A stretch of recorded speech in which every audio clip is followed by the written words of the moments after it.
Twagomba rusabe kandi cya kabiri yuko hoba umukwabu wihuta gukontorora ibigo byose birungika abantu hanze kugira barabe yuko by'ukuri. Twagomba tubabwire yuko cyo kurungika abantu mu bihugu bya Oman, za Dubai, ku majasa mamwe, twagomba tubabwire mesho yuko twebwe tubona karigurishwa ry'abantu turavyemeza, arico gituma harije tugomba rusabe leta.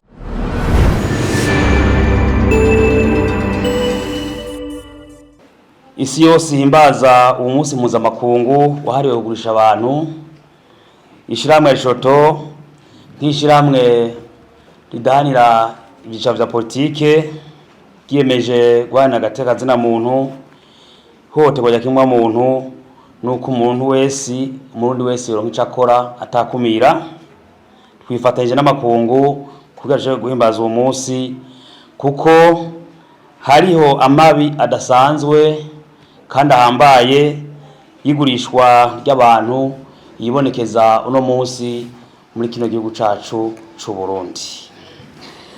Ishiramwe Rishoto riciye hirya no hino ryagomba rishikirize abarundi n'amakungu ibikuru bikuru kandi bihambaye byegeranije muri umwaka wa 2025 ihagaze kwigurishwa ry'abantu,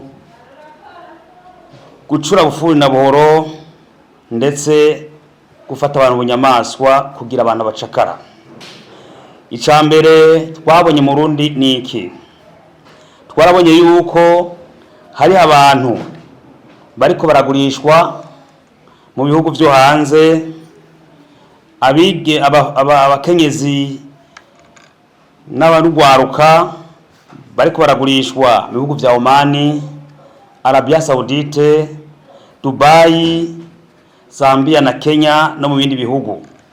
Ivyo bikaba biko birakogwa n'amashirahamwe bita amagence d'octroi ajeje kurungika abakenyezi n'ugwaruka mu bihugu byo hanze, babwira yuko babaronderera akazi. Muri abo mashirahamwe agurisha abantu aruka hanze, abanje gwenda abakenyezi n'ugwaruka ko barondera akazi, amwe usanga yemewe n'igihugu cy'u Burundi, ayandi nayo atemewe. Twagomba tubamenyeshe kandi yuko mu byo tumaze kubona abakenyezi benshi n'ugwaruka barafata amadeni bahenzwe n'amashirahamwe yo kurungika abakozi hanze yuko babaronkeye ubuzi buhambaye mu bihugu byo hanze bashika bakora. Mu vyegeranyo dufise mu Rishoto aho mbere amadeni bafata benshi badashobora kuyariha kubera abo mashirahamwe amagence d'octroi n'abandi bantu babahenda bishika keshi ntibabajane mu buzima babemereye, bigatuma benshi bashobora no gupfungwa kubera babuze ico bishura. Twagomba tumenyeshe kandi amashirahamwe arungika abantu cyane abakenyezi mu bihugu bya Oman na Arabia Saudite. Twagomba tumenyeshe yuko muri Rishoto twamaze kubona ko atari gufasha abantu kuronka akazi, ahubwo ari gurishwa ry'abantu. Atiguki ayo mashirahamwe araka abakenyezi cyangwa abajene bagaca bashira mu bigo byabo bakabafungirayo bitemewe n'amategeko, benshi babuze ukuntu basubira mu miryango yabo, byase ko bagenda bakabankira mbere n'impapuro z'inzira zabo keshi barazinyegeza. Twagomba cyo tubamenyesha rero abo bishitse ikintu gitangaje ari cyo kugwanya cerekana yuko abo mashirahamwe agurisha abantu, aho bishitse bakabarungika hariya hanze. Twabatumenyesha yuko amakontra aba hagati y'abantu babiri, utwara iryo shiramwe agence d'octroi n'urya muntu ari hariya arungikiye umukozi. Uyu mukozi agiye gukora hariya nta munsi n'umwe yigera yerekwa ibiri mu masezerano y'akazi, arivyo bituma amahera ahembwa yose atashobora kuyaronka, kandi ugasanga amwe atatwara abo mashirahamwe de recrutement.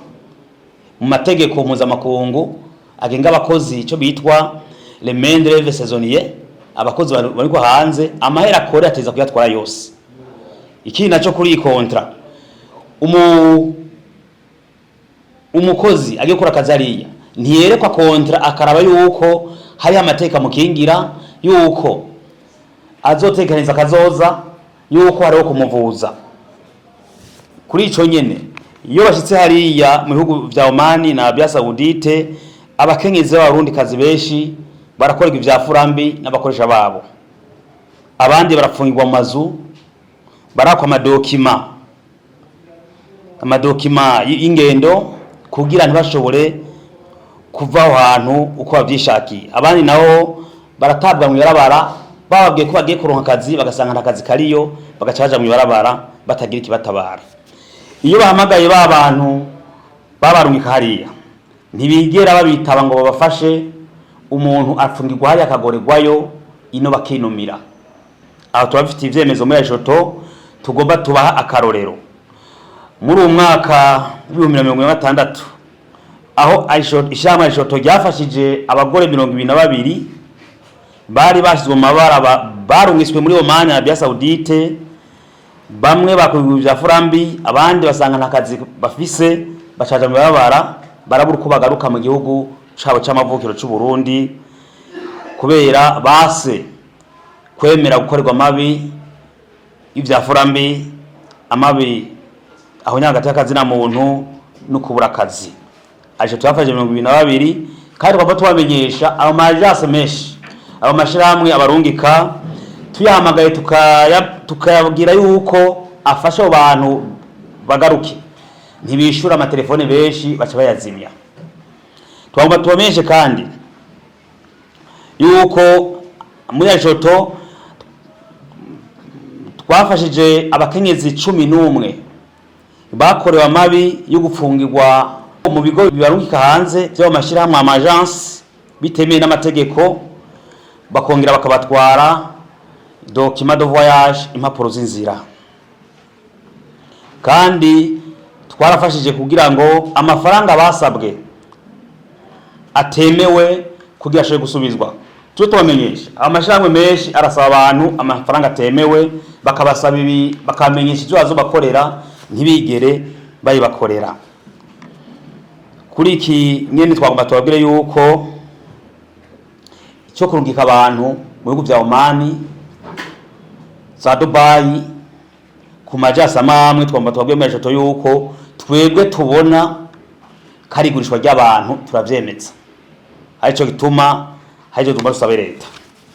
Ikindi ca kabiri tubona mu Burundi gihagaze ku igurishwa ry'abantu niki, hari abantu bagendana ubumuga uno munsi mu Burundi tubona vyimonogoje, abantu bakomeye imiryango yabo c'abandi bantu usanga ariko barabazungurukana hirya no hino ku mabarabara, ku masoko canke ahantu hahora ingenzi nyinshi, babasegesha, babasabisha amahera. Ayo mahera basabisha uwo muntu agendana ubumuga naho yahabwa, abo bantu ntayo bamuha, baca bagenda kuyakoresha bo nyene uwagendana ubumuga, bakazokwa bamukoresha kubera bafatiye ku magorwa y'ubumuga afise.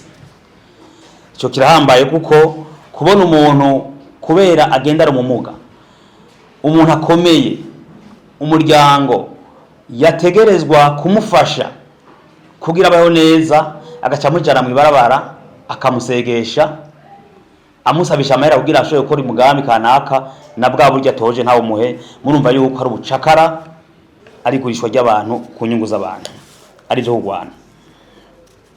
Ikindi twagomba tubabwire tubona bijanye n'igurishwa ry'abantu mu Burundi biribonekeza ndetse no muri Afrika yose.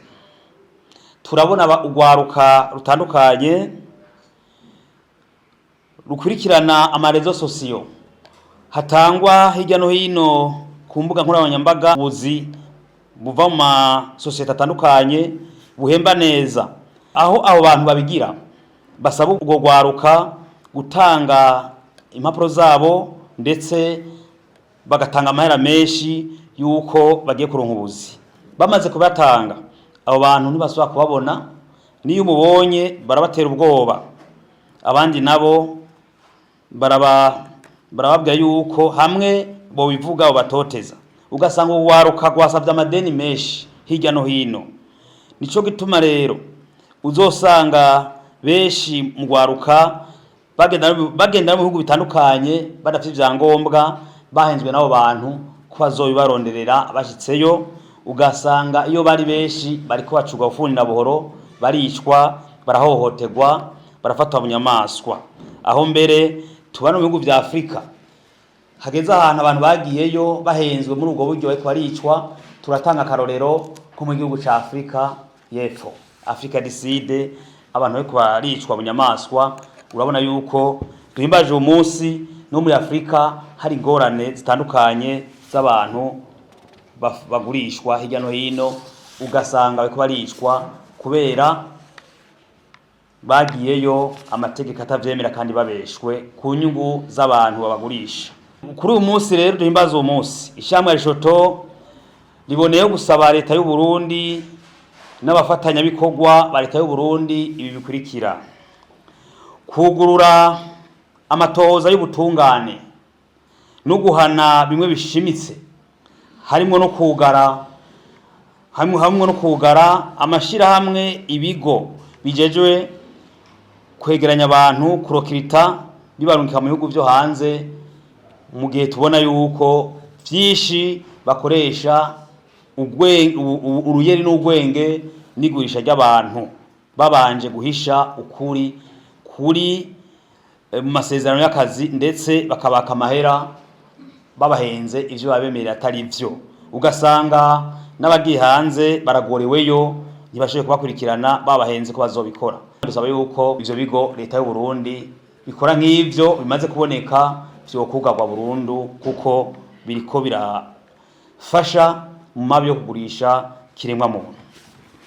Twagomba dusabe kandi cya kabiri yuko hoba umukwabu wihuta gukontorora ibigo vyose birungika abantu hanze, kugira barabe yuko by'ukuri abantu barungitse hanze amasezerano y'akazi basinyiraniye n'abantu babarungitse ko yubahiriza amategeko agenga abakozi n'akazi n'agateka kazi na muntu, kandi by'ukuri ibirimwo byose byubahirijwe ko barungitse. Uwo basanze adafise uruhusha ahanwe by'akarorero, urufise nawe yarenza amategeko ahanwe by'akarorero, kandi nk'uko twabivuze gishamwe rivutwe. Icya gatatu, dusaba leta y'u Burundi cyane cyane umushikanganje mu vyajejwe harimo imigenderanire y'u Burundi n'andi makungu gutegeka ibigo n'amashirahamwe arwika abakozi hanze mu gusinya ko amasezerano y'akazi, yuko umukozi aroja gukora akazi hari ahantu yoba hari wenyene akisinyira amasezerano, akamenyeshwa, akagira na kopi y'ivyo azokora hariya, akabona yuko harimwo amateka mukingira. Ca kane dusaba nuko hoba ukuraba neza gukontorora imbibe z'u Burundi no kibuga c'indege, yuko umuntu arungitswe bakandika ikigo kiburungitse, mu gihe agize ikibazo ico kigo gatumwa ko kugira kigira ico gikoze, mu gihe cyo camurungitse kivyase abakirongoye bagahanwa n'inzego zo gutungana. Kandi ugasaba hanyene kwashirwa amategeko akaze kandi ahambaye kugira ngo akabi kabishe ko gwisha abantu gatuzwe. Abantu bijukiye gushinga ibigo byo kurungika abantu kugira bagurisha abantu bironkerera amahera, uwizogaragara hanwe by'akarorero. Dusaba leta y'u Burundi ko yogira ibishoboka yo vyose mu gihe iri kwirasinya amasezerano n'ibihugu bitandukanye ku isi mu guhanahana abakozi, yoshiraho amategeko akingira abakozi bazoba bagiye gukora ibikorwa hanze bagasubiza mu gihugu cy'u Burundi, ikerekana ukuntu abahuye n'amahano izo bavuza, kandi zobaha imfashanyo mu bijanye n'inyifato mu mutwe kuko benshi usanga bahamutse, kandi kerekana ukuntu izofata ingingo zihambaye mu kubasubiza mu kibano kugira ashobore kumva ko bayeho nk'abandi bivanye n'amabi n'ikubagurwa babona iyo baje bava. Ntibagume basinya amasezerano yo guhanahana abakozi n'ibihugu atagira ugukingira abana b'u Burundi amategeko abakingira, kugira ngo tugwanye ayandi mabi yose yokomoka mu kugurisha abantu canke mu ikoreshwa ry'abantu bamugaye ku nyungu z'abantu bakomeye. Dusaba leta y'u Burundi ko yohanamwe vy'akarorero abantu bari mu mabarabara mu masoko usanga bari bagenda udukinga basabisha amahera abantu bamugaye bateza kubakingira.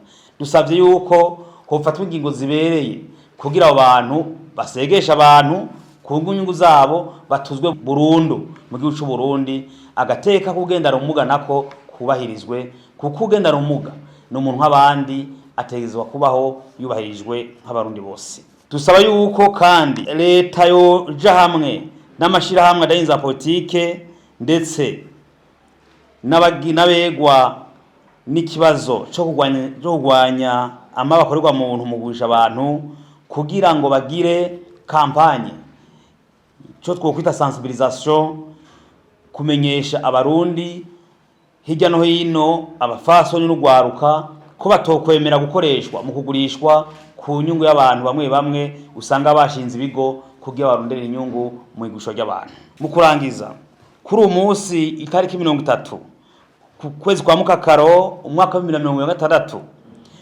duhimbaza uwo munsi, ishirahamwe Rishoto ryongeye gusaba rishimitse ko amakontra yose, amasezerano y'akazi yose yuzimwe amanyanga